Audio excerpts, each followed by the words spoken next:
so are you to my thoughts. As food to life, or as sweet seasoned showers are to the ground.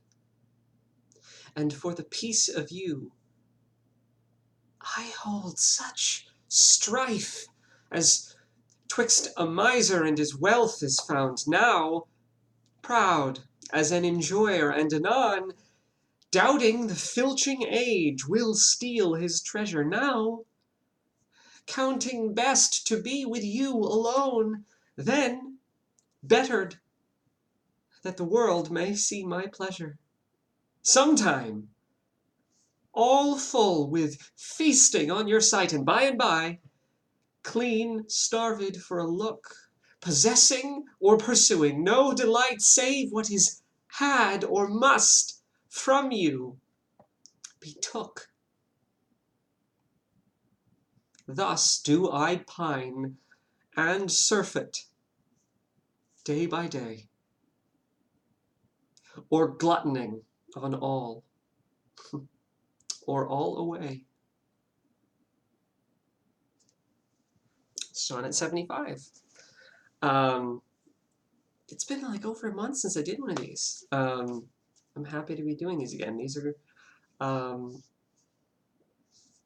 forgot how much I enjoy doing these. It's been a crazy few weeks. I'm actually closing a show this weekend. Ada and the Engine closes tomorrow at the West Theatre in Portsmouth. That has been one of the major things consuming a lot of my time. I've also been looking for a new apartment and kind of planning the next few months. It's going to be a busy summer. Excuse me. But yeah, I've gotten a little time back, and I wanted to dive back into Shakespeare, and I feel better for it. So this sonnet it's so like, it's kind of funny. I was listening to a podcast just earlier today. I listened to the Mark Maron podcast, and he was interviewing Stephen Colbert, who I had no idea. Huge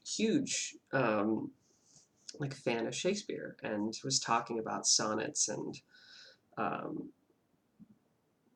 learning when he was in school learning Shakespeare, and with sonnets, you need to read it and try to get to a level of understanding of it, and it's not just about knowing what all the individual words mean, but that it really does kind of unlock itself, and there's something under the surface that it's not even like it's distorted, it's just completely not visible at all from the surface. And there's layers of it too, I suppose, because to people that have never heard or never seen Shakespeare and don't know that type of language, it's very difficult to understand. And then even if you do understand some of the words that Shakespeare uses, you can still not necessarily understand the root of it just from reading it or even saying the words out loud. But when you break it down, it's amazing to me how much of his motivation you really feel. Like and I don't know. So I'm not super. I haven't been exposed to a lot of poetry outside of Shakespeare, really, and it's refreshing to. It feels like you're connecting with Shakespeare through time. It feels like you're. I mean, because especially with the sonnets, uniquely the sonnets as opposed to his other plays, it actually really feels like he's talking to you, and it's this weird like reverse therapy kind of thing. Um, but you get that out of it.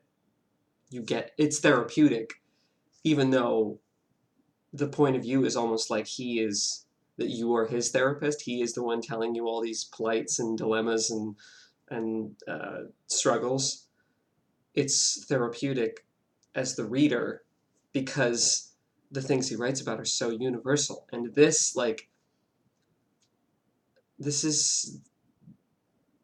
sonnet specifically is, I feel like, very relatable for anyone that has had to, I don't know, grow in how they relate to having strong feelings for someone.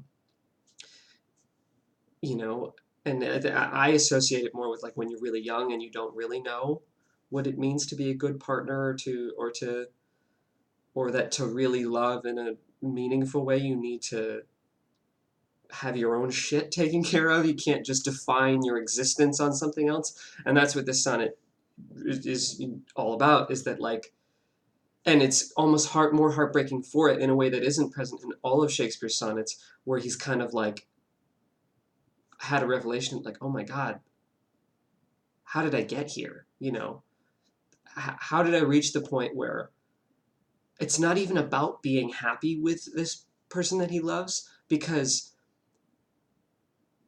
there's no moderation. It's like trying to force the happiness when you're with the person because you're like, oh my God, I can't let go of this. And then when they're gone, that's all you think about, is that they're not there and I'm unhappy because this thing that I define my happiness is not here right now. And the seconds drag by until I'm allowed to be happy again. You know, the possessing or pursuing no delight save what is had, or must from you be took, that like you can't sleep, you can't be happy, you don't enjoy food. Like that is a thing, that is a human condition of being, well, maybe lovesick's not the right word, but you know, kind of that. I feel like that's a universal sensation for people to, when you're learning how to love, especially when you're young, that you do it at the expense of yourself, and that is kind of, that undercuts any value that those feelings actually have. And so this sonnet, the realization of that is what's so gut-wrenching to me, because it's like a recognition of like, oh my God, I'm stuck. And that's something that I think is also true about that type of dilemma, is that it's not even about the feeling anymore. It's not even about the logic, or I'm sorry, it's not even about how you got there or why. You just have this feeling. That's all it's about. It's about the feeling that, oh my God, I can't be happy. I can't be contented or satisfied or rest. I'm just in constant strife and oscillating between obsessive focus and crippling depression, and there's no middle ground. You know, the metaphor of being overfull and starving and nothing in between is like very apt. And because emotional and social appetites are, that's exactly what they are. They're appetites in the same way that we have physical appetites for food. And it's yeah, so this is, I mean, I feel like so many of them really are good, but this one specifically, I feel like there's a lot of them that are kind of like flowery, like let me be clever and make some cool,